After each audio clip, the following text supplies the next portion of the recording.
Mes chers amis, bonsoir, j'espère que vous allez bien. Voilà, nous allons parler dans cette vidéo de ce qui s'est passé hier en Algérie, mais pas parler de l'événement en lui-même, parce que tout le monde en a parlé. L'arrivée du pape pour entamer sa tournée africaine en commençant par l'Algérie, ce qui est tout à fait normal, c'est le premier pays africain en venant d'Italie. Donc ce n'est pas une exclusivité, ni un privilège comme la propagande algérienne voulait vraiment le faire euh, transmettre. Il s'est passé des choses à Blida aussi. Beaucoup de journaux ont parlé de ces événements. Beaucoup d'internautes algériens aussi ils ont parlé de ces événements. Même l'Union africaine aujourd'hui, elle a condamné ces actes en les qualifiant d'actes terroristes, voilà, pour ne pas répéter ce mot. Hier, il y a eu des lives par beaucoup de Marocains et aussi des Algériens. Et j'ai eu une petite intervention dans le live de Saadou de la Hassima, mon ami. Et ça a remis quelque chose à l'ordre du jour pour moi, parce que j'avais promis dans une vidéo que j'allais faire une carte mentale sur les harkis en m'inspirant de ce livre-là de Pierre Dôme, Le Dernier Tabou, les harkis restés en Algérie après l'indépendance. C'est un livre très très bien, je ne fais pas de promotion, sincèrement je l'ai acheté il y a un moment. Et c'est un essai, et c'est un livre, enfin, c'est pas un roman, hein, c'est un livre vraiment de recherche. Donc il a fait des enquêtes, voilà, donc auprès de centaines de personnes en Algérie, etc. Et ça m'a inspiré de faire une carte mentale que vous trouverez sur mon compte là, sur ce compte-là, pour expliquer ce qui s'est passé. Alors quand le pouvoir algérien, pour un petit peu donner une bonne image de lui et puis sortir de l'isolement, donc ils ont soudoyé hein, les Italiens, et voilà, avec quelques avantages pour vraiment pour qu'ils soient intermédiaires pour que le pape puisse venir en Algérie. Bon, ça, c'est pas une mauvaise chose. Donc, il y a eu 4 conseils de ministres quand même pour préparer cette visite.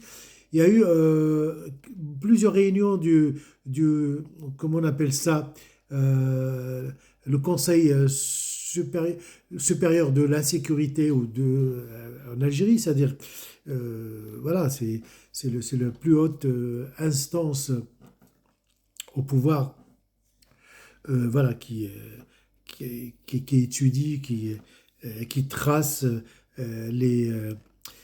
voilà, les grandes lignes de la sécurité en Algérie.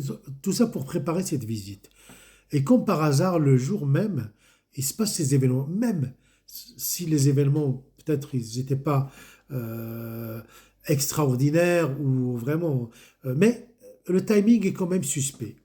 Et on peut partir sur plusieurs directions d'analyse. Mais moi, à partir de ce livre-là, j'ai fait une carte mentale et on dit qui gouverne l'Algérie? Est-ce qu'il y a un pouvoir? Est-ce qu'il y a une opposition? Est-ce qu'il y a des partis politiques? Est-ce qu'il y a une société civile, etc. On se rend compte en fait qu'il n'y a que des harkis qui gouvernent l'Algérie. Les harkis, on nous a toujours asséné que ce sont ceux qui étaient pour l'Algérie française et que ces harkis sont eux qui finalement sont venus en France et on sait leur histoire par la suite. Non, ce livre-là, cette recherche-là de Pierre Dôme, d'après ma lecture et d'après ma synthèse dans cette carte mentale, les harkis, en fait, il y a 6 catégories de harkis. Il y a les suppliants, les supplétifs réguliers. Donc, si vous voulez, un jour, on fera un live pour expliquer chaque catégorie. Les volontaires engagés, les mukhaznis, comme le mkhazan, je ne sais pas d'où ça vient.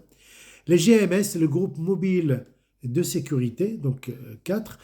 GAD, le groupe d'autodéfense. Et les harkis d'occasion, hein, c'est ce qu'on appelle des intérimaires harkis.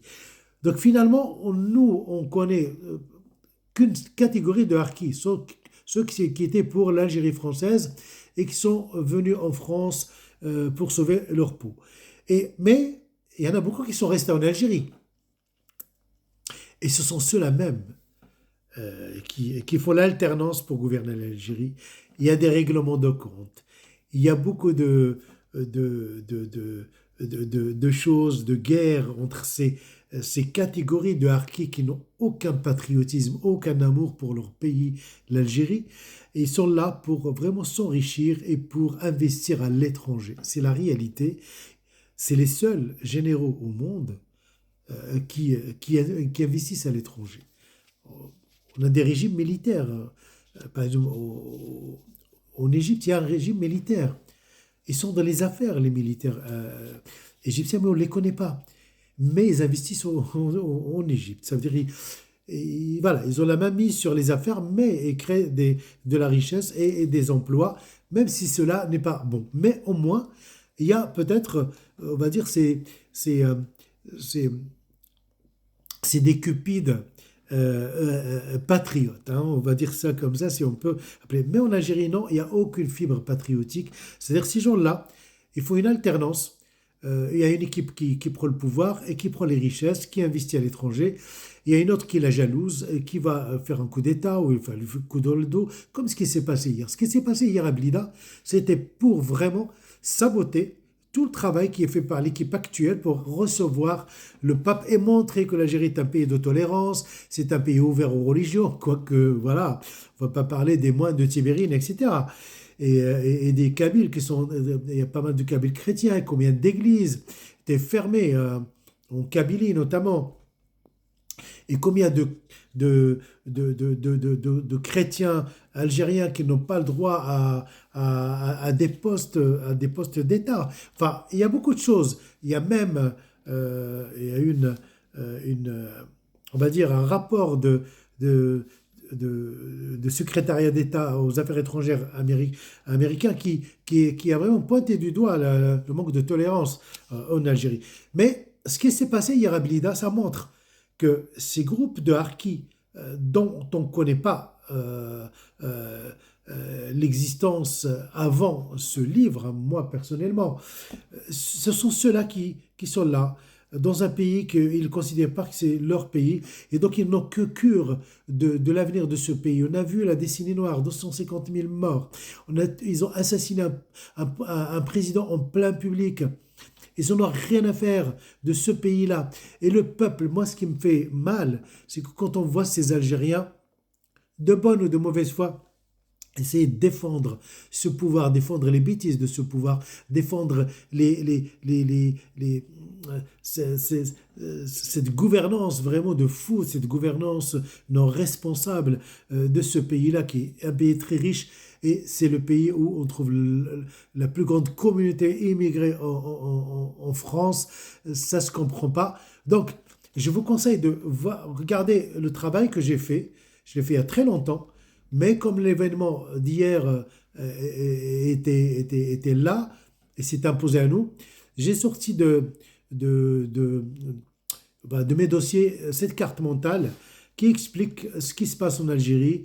Il n'y a pas d'opposition, il n'y a pas de pouvoir central, il n'y a pas d'institution, il n'y a que des clans qui règlent leur compte entre eux. Et quand un veut faire vraiment une action pour briller, pour avoir pour donner une bonne image, même si cette image, voilà, c'est juste un mirage, il y a un autre clan qui le sabote, vraiment qui fait tout le travail dans le sens contraire pour, voilà. Donc, essayez vraiment de regarder cette carte mentale et de lire ce livre aussi.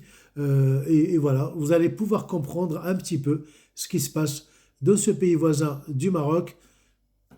On ne veut pas vraiment un pays instable à côté de nous, ni à côté de la France, ni à côté de l'Espagne, parce que l'impact sur ces pays-là sera vraiment très, très négatif. Je vous souhaite une excellente soirée et je vous dis à très, très bientôt.